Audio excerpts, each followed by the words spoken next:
Quand tu joues trop avec la queue du lion, quand tu prends la panthère pour un chat, ne t'étonne pas qu'à un moment donné, ils finissent par te montrer son vrai visage, sa vraie nature. Et là, tu es Léonard, j'espère que vous portez bien. Ici votre apprenti culture nationale pour ce direct d'actualité. Je viens de partager sur ma page une vidéo, voilà, de Gabonais, voilà, qui sont en train de fermer, voilà, le commerce d'une maman béninoise. J'ai vu sur les pages d'autres créateurs de contenu gabonais où effectivement il y a des groupes de Gabonais, voilà, qui sont en train d'aller sur le terrain pour faire fermer les magasins tenus par des Béninois. Je ne cautionne pas la violence, Bien évidemment, je pense qu'il y a d'autres manières de faire, parce que même s'il faut les faire fermer, est-ce qu'il faut venir avec la brutalité comme ça? Parce qu'il faut penser aussi à la psychologie des gens, d'une certaine façon. Je peux décrier la manière de faire, mais de l'autre côté aussi, je ne peux même pas un peu les condamner.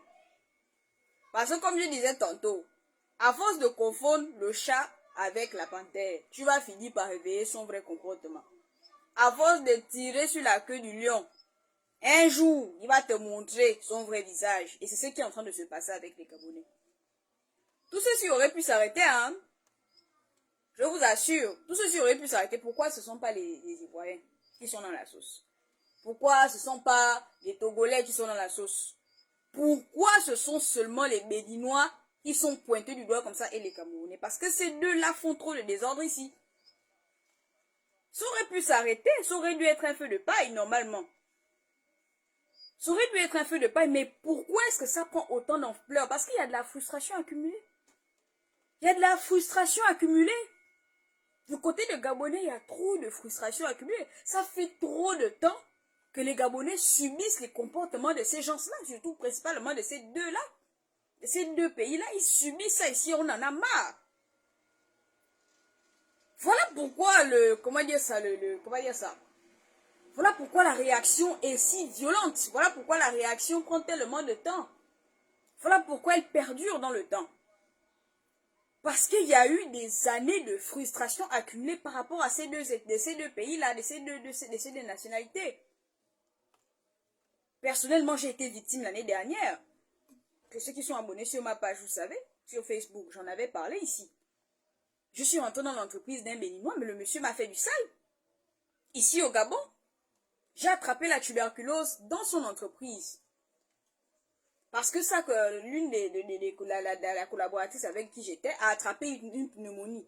Et au lieu de lui demander d'aller à la maison pour se soigner, elle venait tousser tout le temps. Je me dis même peut-être qu'elle a même aussi contaminé les clients. Elle toussait surtout. Et voilà comment moi j'ai attrapé sa pneumonie, sa pneumonie, qui a mué chez moi en tuberculose. J'ai failli mourir l'année dernière. En plus de ça, j'ai attrapé la fièvre typhoïde. Parce que lorsque j'allais sur les chantiers, vu que le monsieur qui ne m'a pas fait de contrat de travail, chaque fois que je lui ai demandé de m'en faire un, il m'a rien produit de bon. À force de lui mettre la pression pendant pratiquement 2 mois, il m'a sorti un torchon d'à peine 2 pages en taille police 14, tellement il n'y avait rien dedans, en guise de contrat. Mais quand j'allais sur les chantiers où il m'envoyait, de base que moi je suis venue pour être assistant de direction, il m'a transformé en plus d'être assistant de direction en chef de chantier. Et lorsque je lui ai demandé de mettre cette clause-là avec une prime de risque dans mon contrat, il a refusé. Mais sur les chantiers en question, j'ai attrapé une pneumonie. Et du moins, une fièvre typhoïde parce que je ne mangeais pas bien là-bas.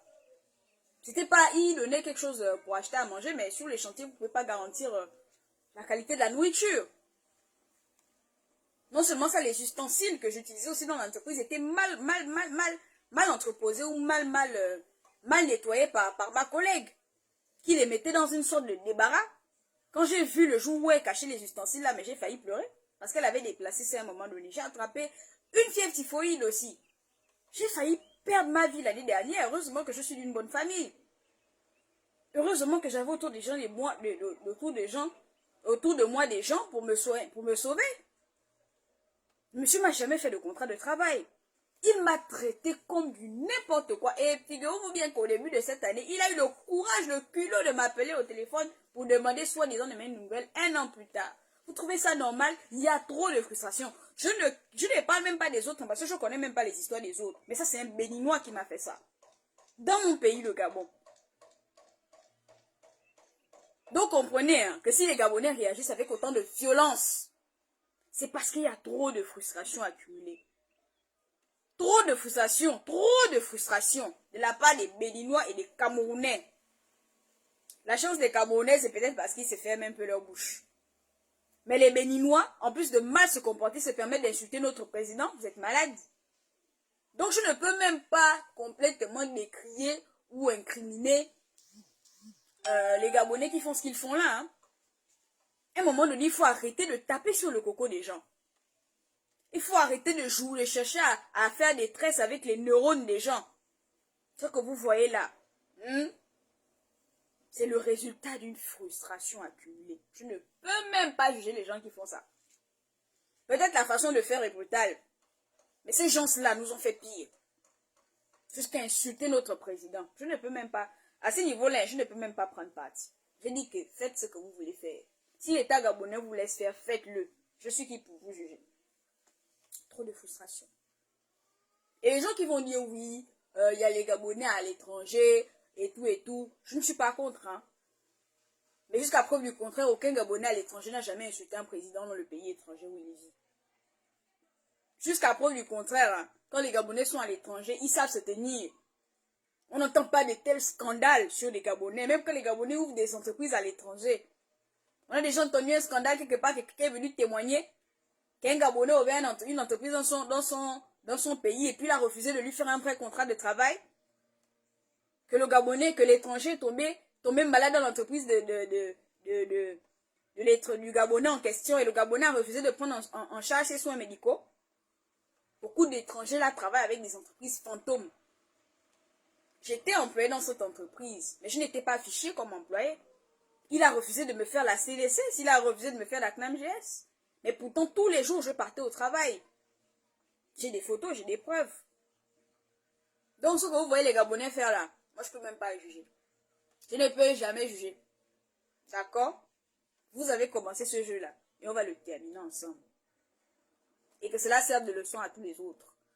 Ce qui est sûr, c'est que ça va forcément servir de leçon. Tous ceux qui nous prenaient comme des poltrons, comme des faibles, là, je pense que vous allez réellement comprendre qu'il y a un moment, hein, il ne faut pas faire des tresses avec les neurones des gens. Parce que nous sommes très calmes, les Gabonais. Mais il y a une différence entre quelqu'un de calme et quelqu'un de faible. Nous ne sommes pas faibles. Et moi, je décris souvent l'attitude de certaines personnes qui jugent les réactions sans juger la cause. Moi, je suis souvent victime de ça. Il y a des gens, ils aiment venir vous juger sur vos réactions, mais ils ne jugent jamais la cause de ce qui vous arrive. Ils préfèrent même aller saluer les mains des personnes qui vous ont rendu comme vous êtes, qui vous ont poussé à avoir la réaction, mais à vous incriminer, vous qui avez la réaction. Vous savez ce qu'ils nous font ici? Combien d'années on a été dans le silence? Cette fois-ci, on dit non, il faut que ça s'arrête. Donc peut-être que la technique ou la manière de faire est brutale. Il y aurait d'autres façons de faire, même s'il faut fermer les commerces, si jamais c'est la solution que vous avez trouvée. J'ai vu sur la page d'un créateur de contenu là, où un candidat aux élections municipales en question était en train de dire que lui, il voulait plutôt augmenter en termes de taxes. C'est-à-dire que si les Gabonais payent 1000 francs en termes de contrôle de taxes, journalier, je pense que c'est journalier ou hebdomadaire. Hein. Les agents de la mairie passent souvent voilà, pour récolter les taxes. Si les Gabonais payent 1000 francs, comme je travaillais un temps à Montboîte quand j'étais petite, j'ai aidé ma maman à vendre des tomates, donc je sais. Après, on est parti au magasin en haut pour vendre des perruques, donc je sais un peu. Ils passent pour récupérer normalement 1000 francs, 500, tout dépend. Si tu es en bas, sur la table, bien si tu es au box. Donc, le monsieur, pour trêve de tergiversation, le monsieur disait tantôt qu'au lieu de faire tout ça, lui, il voulait par contre augmenter la taxe des étrangers. Je dis par contre, ça c'est élégant.